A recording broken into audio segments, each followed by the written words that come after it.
Magda, congratulations on the win. Just talk us through how you found it out there today. Thank you. I thought like the beginning was okay, but I didn't really manage to keep my level, especially on my service games. And Anett is too experienced to let that, slide. So I just felt I have to feel like I have to stay really composed and change a little bit more, change the pace, not give her really the same ball twice, because she was getting and finding really good rhythm and was really moving me well on court. So I was glad that I was able to come back from breakdown in the second set and just keep the level almost till the end. Any questions in English?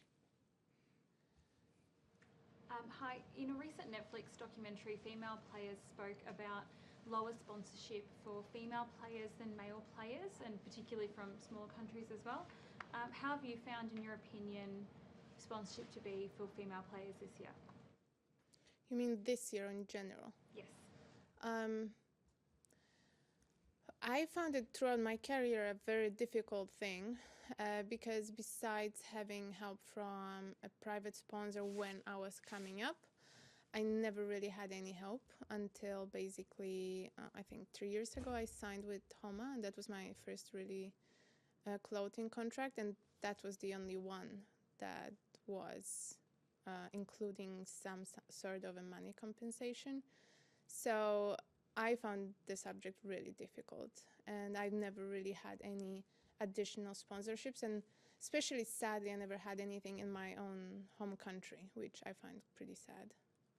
And following on that, do you think if you received sponsorship at an earlier period in your career, it would have benefited you? Definitely, because then you can take just a little bit more people with you and start your preparations way more professional.